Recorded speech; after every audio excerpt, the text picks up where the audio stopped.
Okay, so we're going to get started. We are talking about the wonderful public school system, as you all know. It's great. Everything about it needs no reform. So please give it up, Lindsay Datko.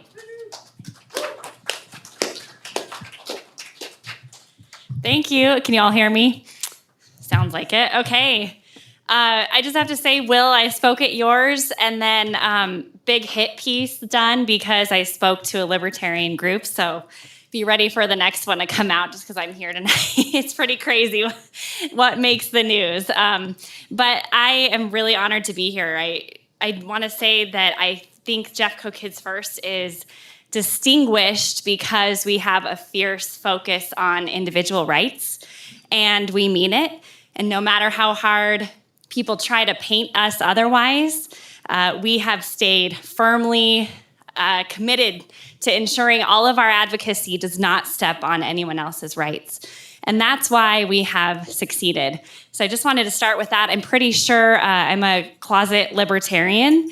And so we're right on the same wavelength. And hopefully you can see that shine through those libertarian principles through our work as I outline it. Truly believe freedom is only possible if you care about someone else's as much as you do your own. And that's how we focus and function at Jeffco Kits First. So truly, it's an honor, and my speech is pretty formalized. So if you ask questions, you're going to totally throw me off. So just write them down, think of them, and I'm enthusiastic to answer them at the end. I am Lindsay Datko. By profession, I'm a teacher. I taught first and third grades, and nothing lights me up like seeing a child's eyes widen with understanding. And that is my motivation behind all of our work. I'm a mom of four and founder and executive director of Jeffco Kits First, and this volunteer job currently takes up over 60 hours a week for many of our team members, volunteer hours. So let me take you back to a morning that I'll never forget. I was a first grade teacher inching along in rush hour traffic when the freeway entrance suddenly froze. Horns blazed and brakes squealed, and the collective frustration was thick enough to touch. We've all been in those moments, including mine.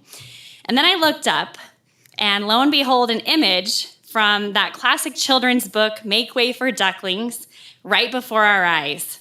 And there, in a perfect single file line, waddled a mother duck and no fewer than 10 ducklings crossing the freeway entrance like it was their personal pond. And the moment people realized what was happening, something magical unfolded. I felt the irritation melt into patience. Commuters became guardians, and we all waited quietly, willingly, while that mama led her babies to safety, exactly as only she could for those babies. And that image stayed with me for a decade. And then I understood why. Because 10 years later, Jeffco Kits First was born, and I saw it again. This time, the most important traffic jam of an entire generation. A standstill where parents, sometimes frustrated and often heartbroken, plant themselves in the road to block danger and deception. A traffic jam that clears the path so parents, as only they can guide their children to safety, to dreams, to the light in their eyes. But before I share our journey, let me introduce two little teachers that changed everything for me, my niece Camilla and my son Gunnar. Picture my kitchen table, two toddlers, two starbursts. Now you see why you have those. Camilla, tiny, curly-haired, and fierce, plants her feet, unfolds the wrapper corner by careful corner, savors the candy, takes a great deal of time doing so, and toddles off smiling. But Gunnar, 6 months younger, 2.5 times her size, all love and chaos, stuffs the entire wrapped candy in his mouth, chews it heroically, and spits out a soggy, priceless mess into my hand. At Jeffco Kits First, we've learned both approaches, and both have a role in the public eye. The Gunnar approach, big, bold, all-encompassing, lightning fast and furious, it can feel necessary and warranted, and it often leaves us overwhelmed and empty-handed. The Camilla approach, one deliberate corner at a time, has toppled dominoes of force and deception we never thought possible. Everything we do is a battle against deception, one corner at a time. We find what we can win at Jeffco Kits First, and we pressure until it breaks with incredible endurance. We pressure with policy, law, and our incredible network, and we endure until we see the changes that we seek. At times, we've been labeled as efforts that are weak, but we have proven that true strength comes in that kind of battle. Let that image settle in your minds as I paint a picture of what families have endured inside Jefferson County Public Schools. It began with the pandemic. My mom, a grandma of 10, a lifelong Jeffco parent and former kindergarten teacher, woke up one July night in 2020 with a strong impression to hold a walk of hope, as she wanted to call it. 30 of our closest friends became 80, and then 200, and news cameras, and the spark of our movement. And today we have over 9,000 followers, supporters, and members, mostly within a dense population of Jefferson County, representing every single Jeffco school nearly across the district, and all of those members stand with us. We pressured a corrupt health director, Don Comstock, if you are familiar, into resignation by mastering the open record system. We put together a document called the Comstock 25 and garnered bipartisan support that pushed her out of her position. We rallied 750 people under news helicopters. We successfully pressured the Board of Health to lift masks from our children's faces weeks earlier than planned. We sat eye to eye with the governor, senators, and congressmen, begging them to weigh the risk versus benefit ratio, to acknowledge what lockdown stole from our children and teens. But please never forget what was taken from them, because they are still healing. Then the day came when our children had almost broken free from restrictions. Parents peering over shoulders during remote learning uncovered shocking revelations of what was being taught. So we announced we would set out to expose those issues. We held our breath a bit, and we waited to see the response. It was overwhelmingly supportive, and new members began to pour in.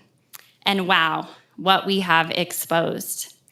One assignment, one policy, one word, one news story, one corner at a time, we chip away to fight for neutrality or balance in our classrooms.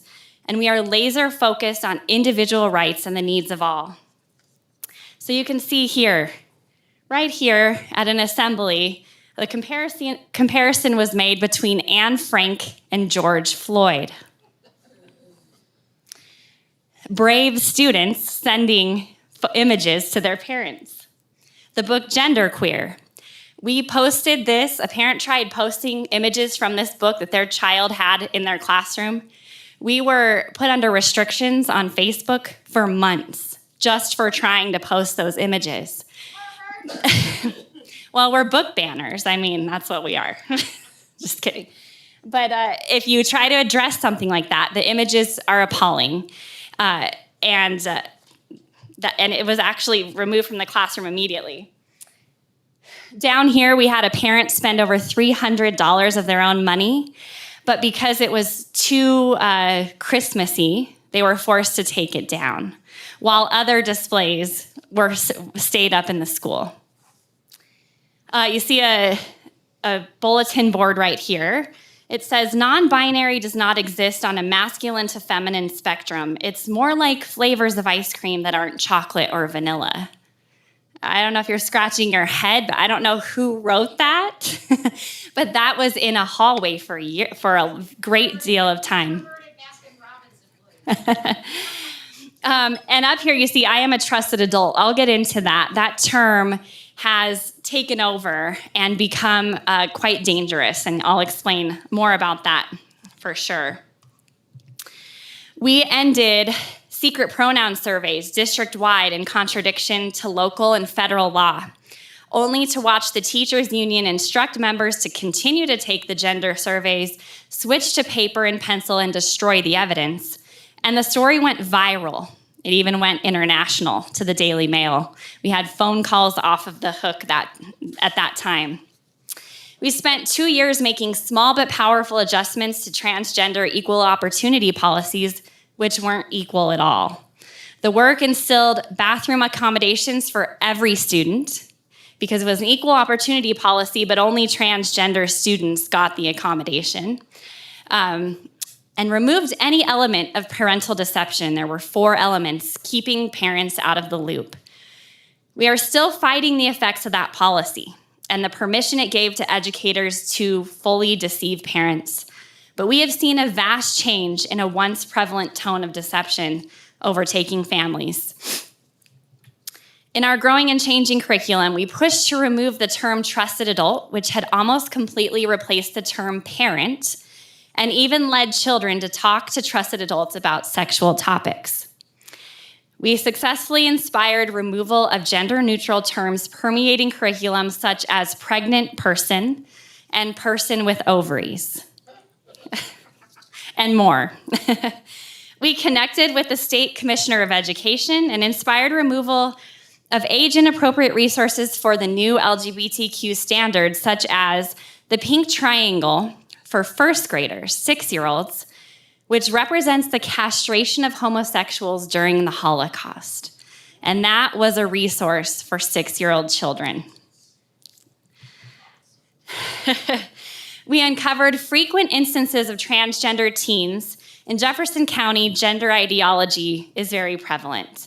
And we have found out that in more affluent areas, that is the issue that really takes over our public schools.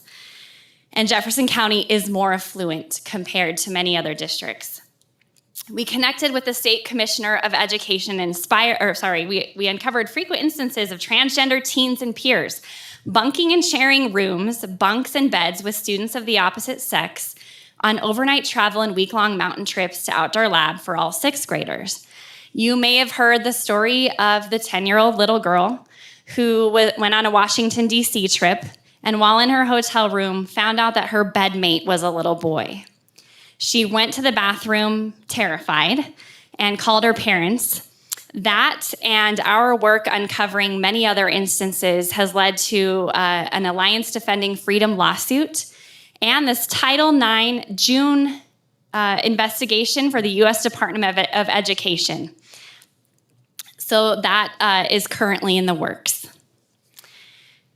Our chief of legal, we found out through open records, blasted parents for hand-wringing over an issue when there are true safety issues that need to be addressed. That was her comment. And of course, so much more, almost on a daily basis. But there's a sampling of the curriculum and policy issues. So what happens when sexual topics flood classrooms, when trusted adults outright replace parents, when minds are controlled instead of inspired, boundaries shatter, misconduct festers, innocent children can and do suffer through this misconduct, grooming, abuse, and assault. So picture this. Last November 2024, I pulled into a parking spot and looked out the passenger seat window. To my surprise, I locked eyes with a Jeffco Kits First mom.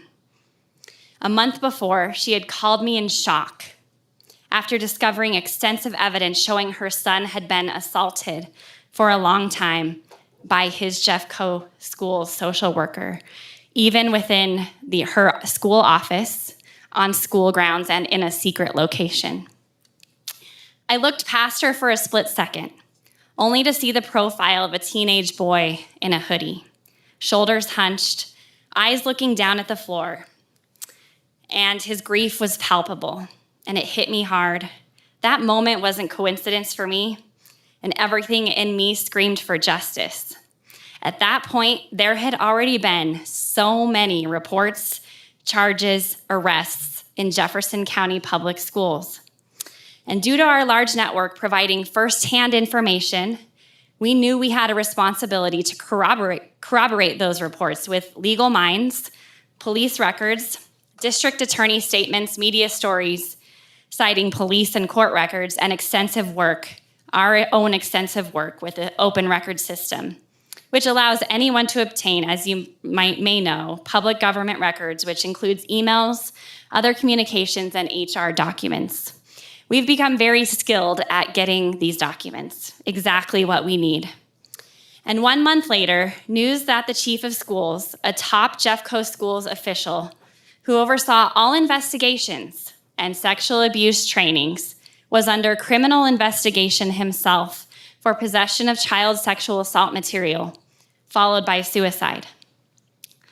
Hey, trash out.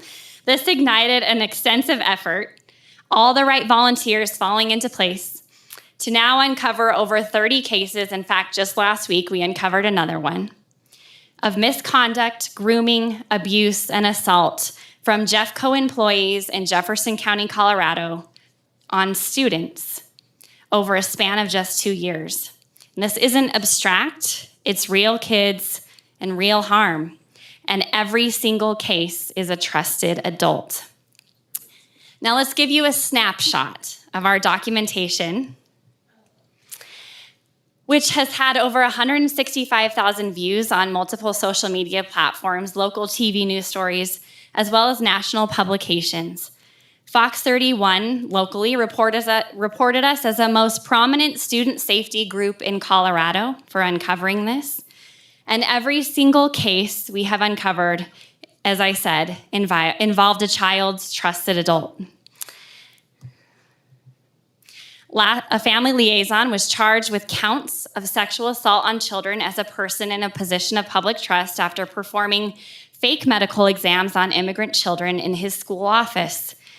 It was later discovered that he had an extensive criminal history, and through open records, we discovered a warrant was out for his arrest, 2 years old. And Jeffco Schools stated that nothing disqualified him from the job, even though they saw the criminal history. As I mentioned, the boy in the hoodie, a social worker charged with sexual assault on a child as a person in a position of public trust with a pattern of abuse after allegedly abusing him in her office, on school grounds, and in a secret location. A special needs paraprofessional was sentenced for sexual assault on a child. Wait for it. She received 4 years in prison after what the DA states as frequent sexual encounters, constant digital communication, inclusive repeated derogatory remarks directed at the victim, and the introduction of fentanyl, alcohol, and weapons, encouraging him to take them to school and use them on other teachers. 4 years. The DA states that she would assert that she wanted the victim to bring a gun to their sexual encounters and even directed the child to bring it to school and shoot another faculty member in the leg. A school psychologist was charged with sexual assault on a child by one in a position of trust just a few months ago with a pattern of abuse. The victim was less than 15 years old. Charges include soliciting for child prostitution, possession with intent to manufacture of distribution of controlled substance, contributing to the delinquency of a minor in the second degree, and when they arrested him, he had ketamine on him in his school office. A teacher groomed a student. This one, we spent 3 years uncovering this story. You might have heard of it, the Columbine story and the homeless declaration. A teacher who groomed a student conspired with a network of employees to declare her homeless via the McKinney-Vento Homeless Assistance Act, which is just a mode for Jeffco Schools to sever their children from their parents, behind her parents' backs and moved her to California soon after her high school graduation. And law enforcement has told us sounds like trafficking to them. The victim remains with the predatory teacher today. We fought for 18 months because no one at the district would, and successfully got the teacher's license removed. And the Colorado Attorney General cited grooming after their own investigation. And again, this became an international story. I could spend the entire time tonight on that story. It is a disturbing story. In fact, I was invited here to do devil's advocate on that story, so it is wild. Other misconduct issues. These are ones that we have uncovered. And in Colorado, grooming is not criminal. It's very hard to define grooming criminally. And so a lot of these just get looked over. So here's a sampling of some of others that we've uncovered. A middle school teacher here sent bizarre and sexually charged messages to his own student at 10:30 p.m. one night. She was, I believe, a 6th grader or 7th grader. The teacher was sent to an at-risk school, a pattern we've uncovered.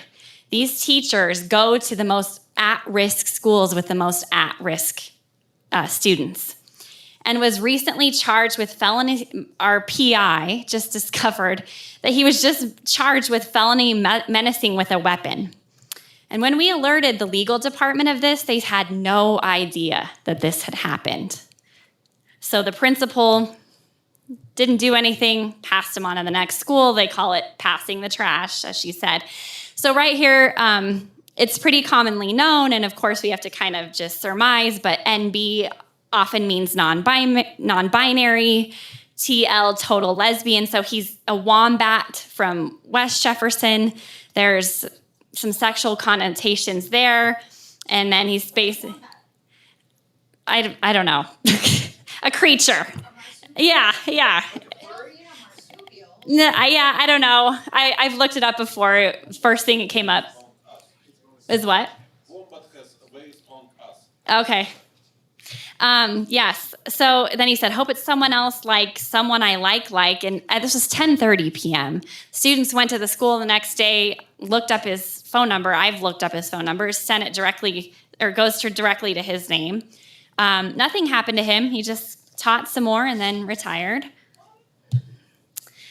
There was an immediate, an immediate resignation from an elementary teacher accused by multiple parents of grooming tactics.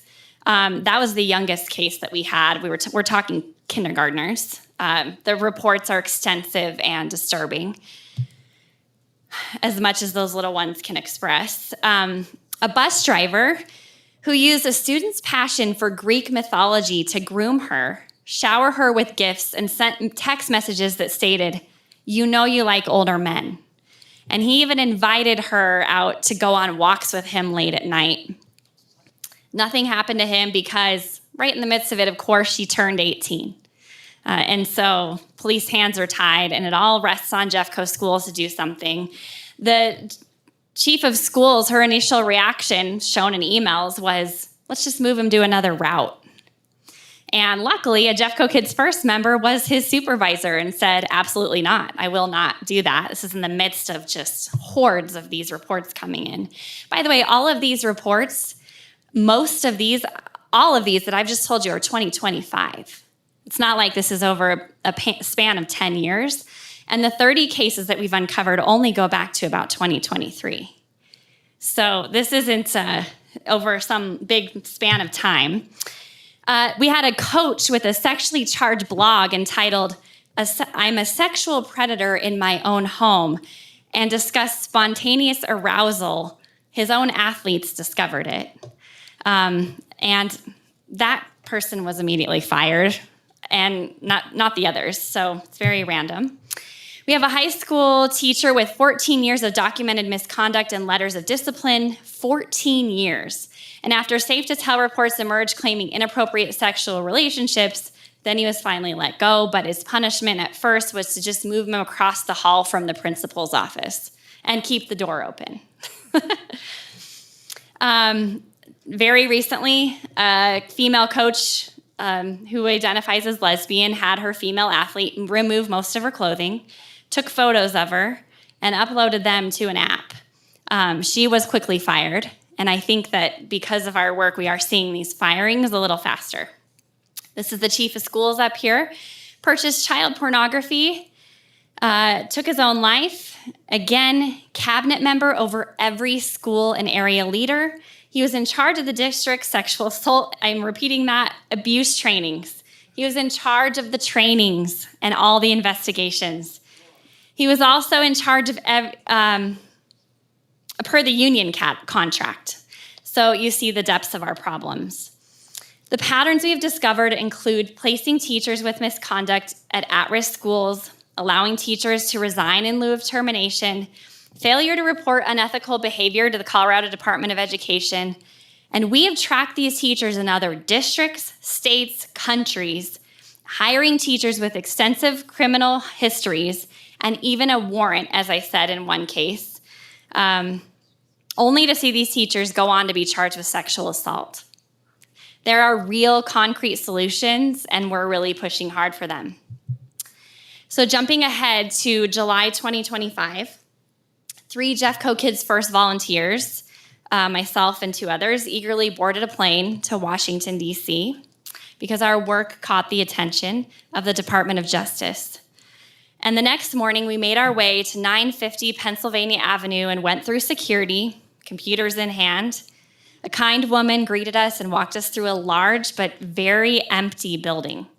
Silence surrounded us, and we could hear only the echoes of our dress shoes on the floor. She led us through a really beautiful library. We tried our best to slow down and take it all in. Stunning, elegant, and historical room there. We finally arrived at the Assistant Attorney General's office, Harmeet Dillon. They led us into a room with a large table with around 20 seats. And we carefully observed the photos and plaques as we waited, and we were amazed to learn that we sat in J. Edgar Hoover's office, the first director of the FBI. And it dawned on us right there, in that moment, the countless hours we had spent meticulously documenting over 30 cases of sexual misconduct, grooming, and abuse had landed us there. 3 DOJ attorneys entered the room, listened to our concerns and documentation intently, and gave us 90 minutes. We shook hands, and we were escorted down the hallways, through the library, and back out the building. Days later, we received an email of a lifetime. And anytime you're working against bureaucracy, you never know if that's the end of the road, and usually it is. Or they try to make it that way. And the DOJ Civil Rights Unit had agreed to a deep dive into our concerns, and in the email labeled them excruciatingly difficult and deeply troubling. And they went on to alert others, the U.S. Department of Education, that we are to be top priority. After exhausting local options, this was our shot, fixing a broken system harming kids in Jeffco schools. Our work with the DOJ is actively unfolding, and they've gone pretty silent, and you can guess why. We were having weekly emails, and then the shutdown happened, and nothing. So we're going to have to reboot again, but we're confident that we'll be able to do so. And yet, through all of that, and I didn't even outline everything, academics bleed, too. Recent data shows only 50% of third graders read proficiently. 38% of sixth graders have mastered math. A $60 million budget cut looms. A tragic shooting at Evergreen High School revealed that the school was deprioritized for equity purposes. And to be blunt with you, the school was too white and too wealthy to have an SRO. And that's just reality. That's just a fact. A board member called safety a privilege. Did any of you see that story?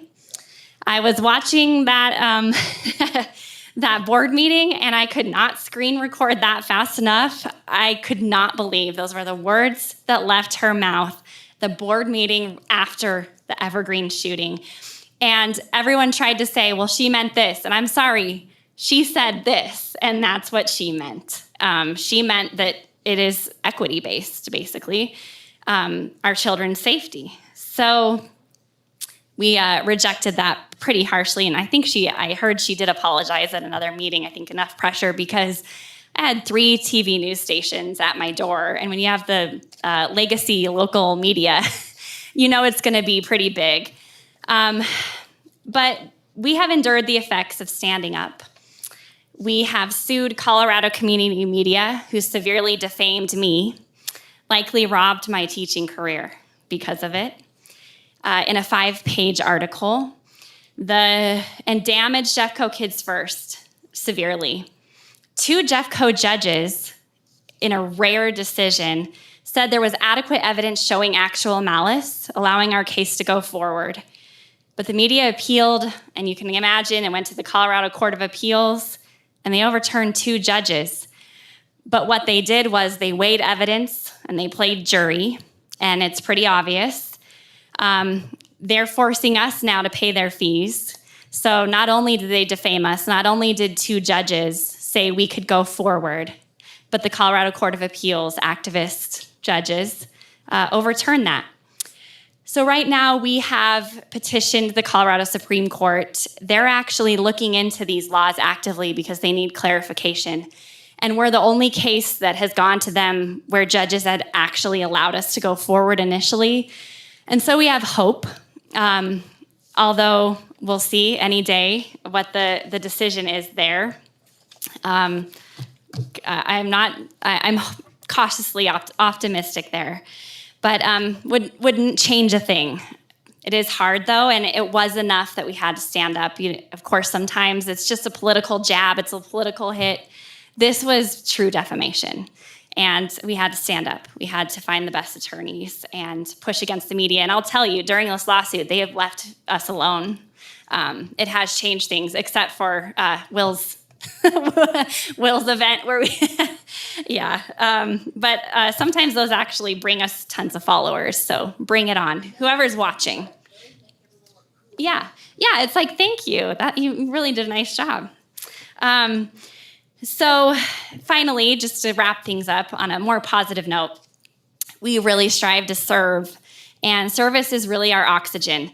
We've donated $6,000 to Hope House, which is a home for teen mothers, to specifically, yes, amazing. It's specifically ensure that they get their GED certifications, and that was a really great thing for us to be able to do. 400 pairs we partnered with Hestra Glove Company, gave 400 pairs of gloves to our bus drivers, who are big Jeffco Kids First supporters, and our families love their bus drivers. It meant the world to them. They're often forgotten. We've given $30,000 in scholarships to graduating seniors. We distribute 1,000 American flags, because when you can't get rid of flags, you can ensure that American flags are in classrooms, which to a lot of people around Veterans Day meant a lot.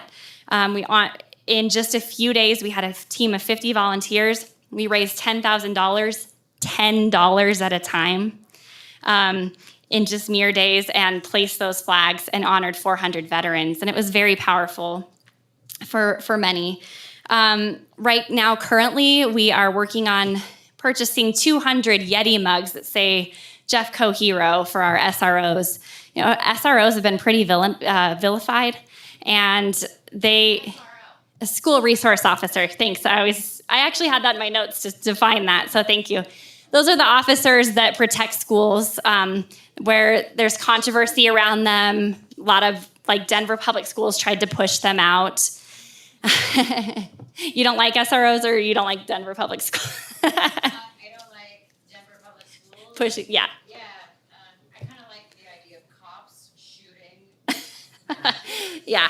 Well, at the Evergreen High School shooting, there was no SRO, and it's pretty obvious that one of the victims would have likely been saved. At least one of the victims, at least the second one. And so we just want to boost morale. It's really amazing to have this much heaviness every day is hard, and to do these efforts, it really rejuvenates. Our members are very generous. Another heartwarming story, the daughter of the slain Columbine teacher, if you remember him, reconnected with the student who is now an elected official in Colorado. On our page, he's the one who gave CPR to her dad, and on our page, I remember seeing the exchange. She said, I think of you often, and I know you did what you could for my dad. We have a lot of Columbine survivors in our group, and that was an amazing moment. Just reminded us it's worth it. It's really worth it to get this connection and have these moments. A mom, let's see. Oh, yep, right down here in the corner. She was helping she led the flag effort. She reunited with the EMT who saved her daughter after a car wreck. She'd never been able to meet him, and he walked in my door where we were organizing these flags, and it was just an amazing moment. Our paralegal, and she has a legal background. She's on several HR boards, which is why we're able to really do the work of uncovering the misconduct. She reunited with a previous chief deputy DA, who is a big Jeffco Kits First supporter and helps us a lot. They once faced each other in a murder trial, and one was on the defense and another on prosecution. And they've now been working closely with me to seek accountability and answers for victims of sexual abuse. So it was just a reminder for me, these two that face each other. And she once said to me, yeah, he's really good. But she leans another political direction, and he was conservative. He ran for the Jeffco DA at one point, really well-known attorney. And so that's another moment that we've had. But we've had teachers, and here you can see there's our mugs. We did an effort when there were fires during the summer. The firefighters that came, we became the main source of relief. I think we raised around $20,000, gave hundreds of hours of service, and delivered all kinds of things to the firefighters. There's the bus driver, and then our scholarship recipients there. So teachers, principals, employees at every level reach out to us and say, I'm fighting with you. I'm proud to stand with you. And an assistant principal recently sent me this. She said, thank you for being a voice that I don't have. And isn't that a sad realization? Yeah. They send us pertinent information, these employees. A lot of times we look and think, there's nobody out there that cares. And I can tell you right now, on a daily basis, I have a new employee reaching out, watching how we do things. We gain their trust, and then they reach out. These amazing educators remind us what we're fighting for, because we do public education can be powerful. It's to illuminate the good around us, eliminate deception, and preserve innocence. Safety and balanced neutral classrooms, and inspire minds appropriately and serve each and every family. So let me close with this line from, I heard this song driving down the road the other day from Alanis Morissette, a blast from the past. But she was singing this song to her children. And I realized that's really my personal mission and everybody's personal mission as a parent or a guardian.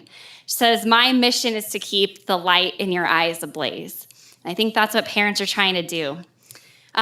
So I'm just here to ask you, please join the traffic jam for innocence against deception, allowing parents to stay in the driver's seat exactly as they see fit. So you can see up here, Defeating Deception. We're about to launch a podcast, so watch for that on Spotify. And being here tonight, you're part of the traffic jam because you're involved and you're aware, and that's more than a lot can say. So make sure you support this grassroots group. That is where the power and the change really happens. I want to show you this as well. Created this. What children are really lacking are skills in reading. And we could turn our reading scores around pretty easily if we put a heavy emphasis on reading skills. And so that was my area of passion, and I had a lot of success teaching Denver Public School children to read. And so I put this book together with the help of some Jeffco Kits First volunteers, and it's a comprehensive book of reading skills in order.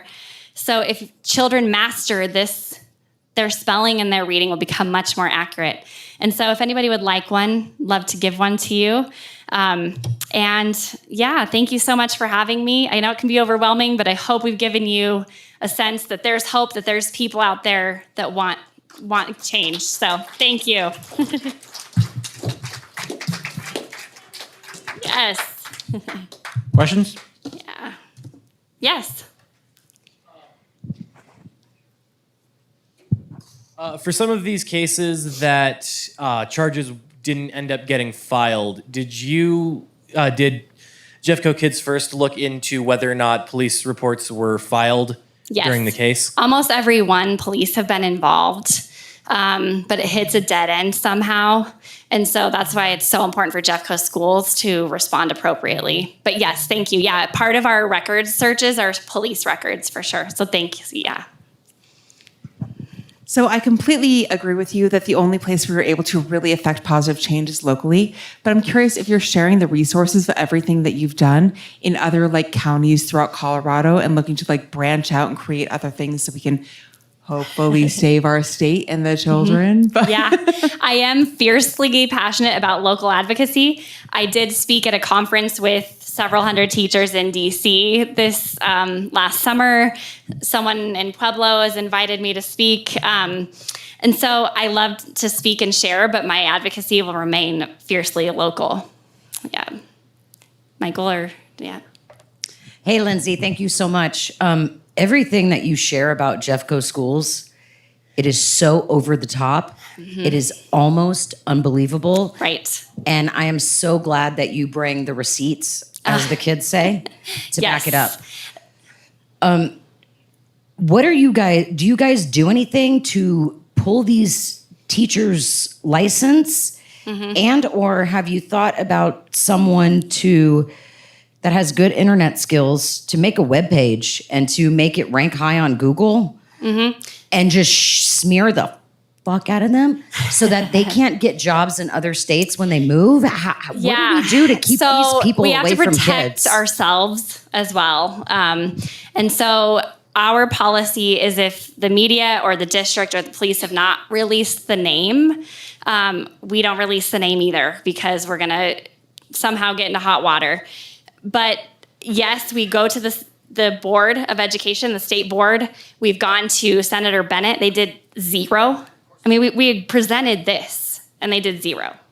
And so, yes, we constantly are emailing with names and everything, and we've had them look into licenses and stuff. The grooming is really hard. It's really hard, and especially because they always get you when they turn 18, barely, and all that. But our website has all pretty extensive documentation that has lots of views because Harmeet Dillon shared it. But yeah, I could go into more detail, but we're cautious, but we blast wherever we possibly can. So Quick follow-up. In Colorado, we passed a law that if you are a police officer and you lose your job because you're beating the crap out of citizens, there is a database now that other Colorado law enforcement can use. What about something similar for perverted teachers? yeah, exactly. So there's a company that specializes in that kind of thing. They track misconduct and then it keeps them from going to other districts. And Jeffco turned them down. I tried to connect them with them. So it's very difficult, but yeah, that's there's Illinois has a law like that. We've connected with people there. So all of that you're saying, we're really trying to address for sure. So yeah, thank you so much. As we all know, the teachers' unions are different variations of a communist organization. With that being said, you have a lot of teachers and other administration and staff that are reaching out to you in secret because they can't really speak out publicly. Yeah. Do you know if there is any sort of talks to bring those people together so that way Yes, they can... I do. Yes. How much of that can you... My favorite is divulge? when the union's own teachers reach out to us. That's my favorite. Hey, they send us stuff from their private Facebook pages, and then we post it, and they're like, oh, wait, that was our person that sent that.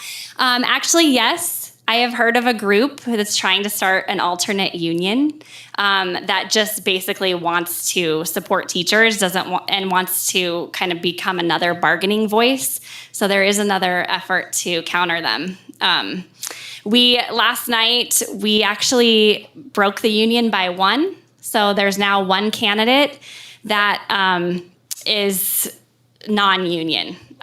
Deneen, yeah, and. Okay, yes. So yeah, yes. So there was a candidate with a very concerning history. Victims and people close to the victims came to us. We had a duty to expose that, and looks like Deneen was elected. Oh, of course. Yeah. Oh, the union called us extremists because we exposed this, because he was a juvenile at the time. Very tragic, but also very serious circumstances that they're trying to downplay. So, yep. I got two questions. The first one is, have you people uncovered the same kind of stuff in private school also, or is just exclusively public, and whether it's kind of the same shit show? And the second one, what is the advice you give to a father of two that has to send the what due diligence can you do? Yeah. So private, not so much. Charters, yes. And I wish I could say otherwise, but there are risks even at charter schools. Charter schools and public schools are our focus. I'm sure there's issues at private schools as well. However, the cracks in Jeffco school systems, we have had people who have been in districts all over the country and looked at this stuff. And I have said to them once, a legal firm, I said, is this just everywhere? And they said, no, there's something extra going on there. It's the portal to hell in Jefferson. So my advice, number one, I can't emphasize enough that term trusted adult and how much it's pushed. Kids are forced to identify trusted adults in the building. So you'll have a sixth grader just enter a building and they have to take a survey and identify their trusted adult.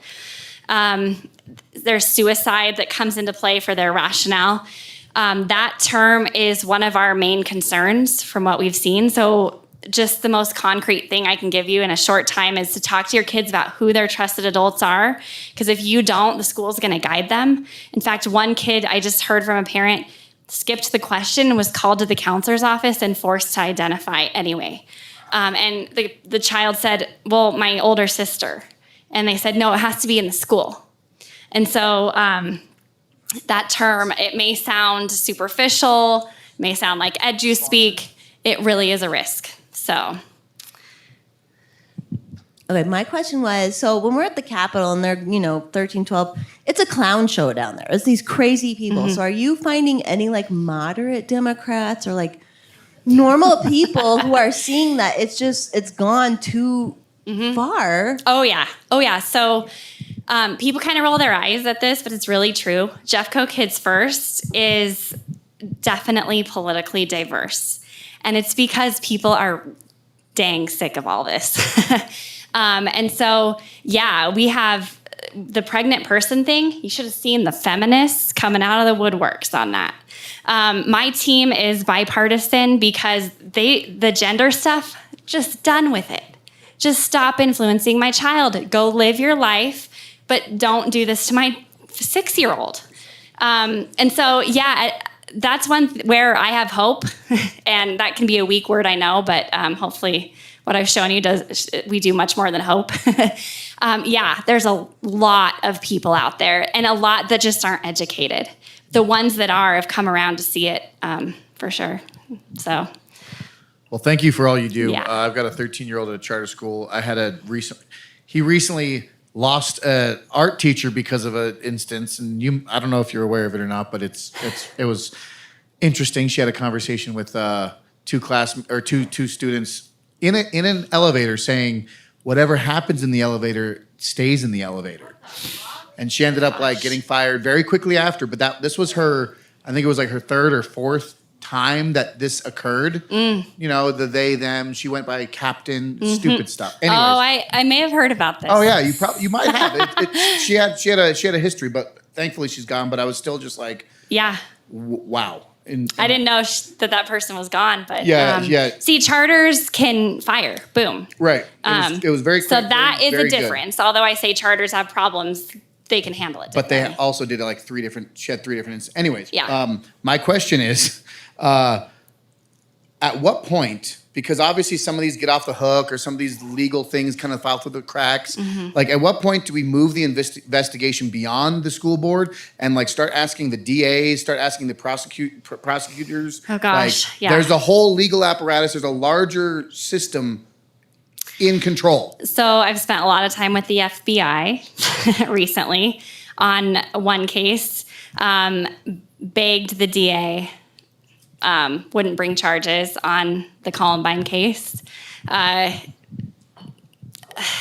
In Jeffco, that's why the DOJ, we have hope. There's things they can do, and we're hoping that there's something to say. It's just simply you have to do something. So Follow up, like a larger group than you, nothing that you can't do, like sure. larger that can go legal. Oh, like a class action? There's a bigger thing going on. It's not just, Right. it's everyone. Oh yeah, absolutely, yeah. And I know there are attorneys getting clients together, but like a big thing, yeah. I mean, Especially for the ones that like fall through the cracks. Just like, oh, we can't post. yeah, exactly. Yeah, it is. Yeah. Michael, did you? Okay. You said a lot regarding sexual grooming, but I believe much bigger problem is socialism grooming. When teachers speaks about that capitalism is not fair and everything like that. Yep. But it's actually quite big problem since I spoke with many young people here and they said that, yeah, that socialism is kind of good, but nobody here fights against that, and it killed so many people. Like, so I consider socialism as a fraud, but nobody here speaks about that. Right. And nobody teach children that it's so dangerous how many people were killed by successful socialism politics like Stalin, Hitler, or Mao, and Che. Yeah. that thing, yes. And do you do something regarding that? Yes, and let me tell you. I'll just tell you quickly. So the state teachers union came out officially against capitalism. I don't know if you saw that.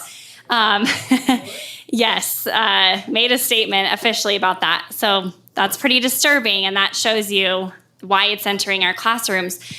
The fist that we see, we have several Cubans that are very supportive of us, and when they see a fist, we have flags in classrooms with Che Guevara, just hanging there like, heroic, no explanation of it, just kind of getting into the kids' minds. And so, yes, we have pushback in that regard as well. Yeah. I got two questions for you. The first is, do you know the percentage of these offenders who are Democrats? Fair question. I will tell you, we've had teachers or employees at every single level. We've had, one was a union leader, but one was a MAGA guy. So this sexual grooming stuff, it is. It unfortunately is. Now, I will say, and I'm not ashamed to say it, that the policies of the left are not helping. But it doesn't change the fact that every political group has this problem, or every group, if that makes sense. Yeah. Send your kids to our pedophile. And yeah. And I believe they call it on the left sometimes minor attracted persons. If that doesn't make your stomach turn, so yeah. Second question, I jokingly titled this the worst county in the country, but I think that's actually true. Actually, Libs of TikTok tweeted that. Yeah. So I was just curious on your thoughts, if that's true, and more importantly, what the fuck? Why? Why Jeffco? What's so unique about Jeffco? Yeah, as I said, Libs of TikTok put up a tweet on its own saying, I have looked at district, what's her name? I forget. Chaya, thank you. Said, I have seen districts across this country. There's something really wrong with Jeffco. And sometimes we ask, well, is it just because we're just obsessed with uncovering this and really organized? No, something's something's going on, and there's cracks in the policies. There's just activism galore that has seeped in through Jeffco. 10 years of straight union. Yeah. There you go. That's why. That's the crux. Yep. Oh, Rocky Flats. the brains of all of us. Yeah. So we've talked a lot tonight about the DOJ and how you've been working with Harmeet Dillon, which is fantastic. Have you also been working with Linda McMahon in the Department of Education, and what can they actually do? Yeah, so it's really interesting. The way they explained it to us was the U.S. Department of Ed is the police, the DOJ is the prosecutor. So we kind of skipped ahead to the DOJ, and now they're like, well, we have to go back to the Department of Ed, and they have to recommend things to us. And so, yes, that's what we were just getting to when the shutdown happened. But they did launch the Title IX investigation on the overnight travel stuff. And we have been in contact with that department, but it's just about to ramp up there so that once they recommend to the DOJ, they can prosecute, if that makes sense. Police. There you go. Yeah. Yeah. Okay, this is a follow-up on Josh's question, which is, do you know what percentage of the sex offenders are trusted adults? 100%. Is it actually 100? It is 100%. Oh, yeah. They're Oh all my in God. a position of public trust, and they are considered by a child as a possible trusted adult. Yeah, it makes perfect sense. Yeah. Yeah. And so these boundaries that they allow just... Yeah, yeah. It is. It is. And then Jeffco just, of course, takes it to another level. Like, we're now the parent is what, yeah. Yes. Hi. Hi. I was looking to start a Jeffco chapter for Moms for Liberty. So I was just curious if you felt like it would be like duplicating the efforts of you guys. Likely it would, feels but similar. every effort is great. Our strategy is a little bit different than Moms for Liberty. Like I said, we're really fiercely focused on individual rights. So there are issues. Okay, let me give you just a quick example. The union was holding drag queen bingo, and boy, it enraged people. But it wasn't happening in a school. It was an adult activity, and we declined to address that issue because it wasn't in our wheelhouse. Those who are, perhaps part of that organization were pretty mad about it. So we have a different approach. Every effort is amazing. It likely would have major crossover, but you can't do too much. So, Thank you. Oh yeah, just quick comment. I think this is the first time that you made me sad about a government shutdown now. that's awesome. Yeah. I love it. When you compare some of the individual policies of Jeffco to some of the other school systems, are there particular policies that are specifically to blame for the extremely high rate of sexual abuse and misconduct, or is it just... And when you compare Jeffco to other school systems with similar policies, do you see Yes. similar levels? Actually, that's a fantastic question. So you know how I got them to change the transgender policy? I showed them Boulder's policy. And that convinced them that's what we do. And so I spent a ton of time looking at all the different policies and comparing to Jeffco, and it was just night and day. And it was like, this is Boulder's wording, this is your wording. And it got the superintendent. She was kind of like, whoa. And so, yes, and I mentioned that policy because that policy was very dangerous, really deceived parents. We had one of our cases, he ended up going over to Adams 12 after serious grooming. Well, when I looked him up, he was at a middle school, just like he was in Jeffco.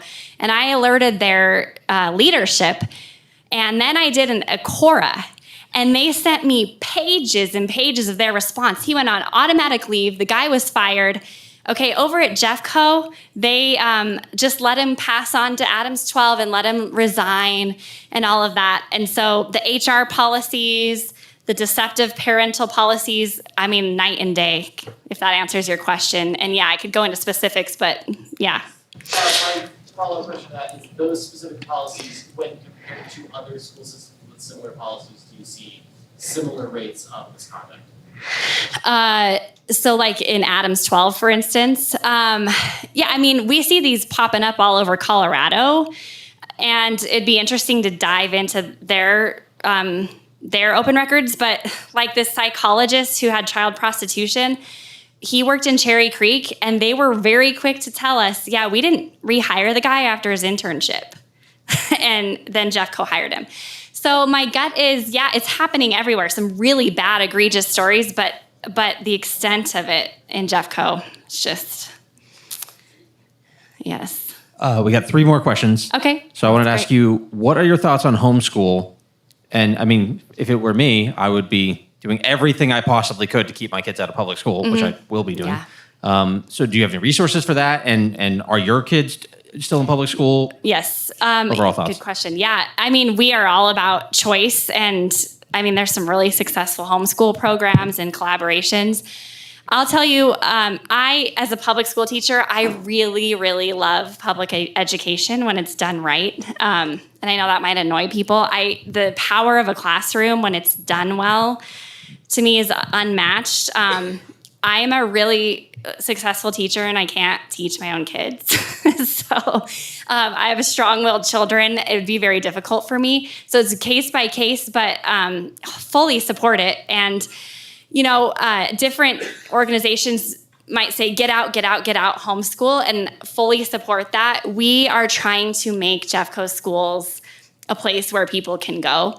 And that's just a little bit difference, but no pushback on that at all, if that makes sense. So. All right.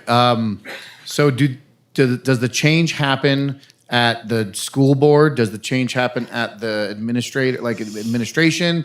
And then second question, if there was a candidate running for a political office, what would be a platform that could be used to promote this, like what you're working on, and how do we approach that into the public's eye for the parental rights stuff, you know?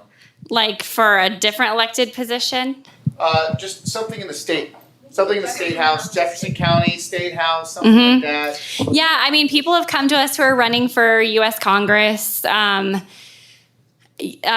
who ran for the school board, trying to use it, but if you don't have union money, I mean, it is just almost impossible. So that's a good question. We'll talk to anybody who wants to take this message. We can't like endorse or influence elections, but we can provide information, if that makes sense. Just a couple basic bullet point talking platforms. Oh, Teacher, leave those kids alone. oh, like if you're gonna run, what would they be for Jeffco schools? That's taking a little spinning, but I mean, obviously, the sexual abuse is unifying, and also. We always say deception of parents, but I mean, we could craft a message. But yeah, there's definitely points. Okay, happy to. Okay. 2 last questions. Perfect. You've mentioned Corey. Michael, you're taking all the That's all right. Taking a lot of the questions. I love it. You've mentioned Cora. Cora is very expensive. Yes. So one, with all of your legal expenses, how do you manage to pay for all these Coras? Mm-hmm. And then also, how do you fundraise for all of your Coraing? Yeah, so we had Riley Gaines at our gala. That helped. But honestly, with Cora, what we figured out, you can do it without, it takes time and it takes diligence. But if you've asked for small enough pieces that take an hour or less, you don't get charged. And so we've set up like teams of 10 people. Okay, you're asking for that, and that, and that. and then they can't charge you. And so it's basically a game that we're trying to beat them at, their own game. And so, yeah, sometimes we just pay it to save money, but our core costs, I think you'd be surprised at how low they are with the amount of documentation that we have. So I'm happy to help on that. Again, I could do a whole presentation on Cora too at some point. Yeah. Yeah, and so it also depends on the person running it. The one they have now in Jeffco, I think they've told them to charge for basically everything.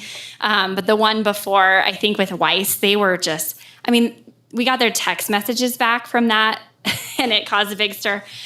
You should see what happens in those text messages during crisis, evergreen text too.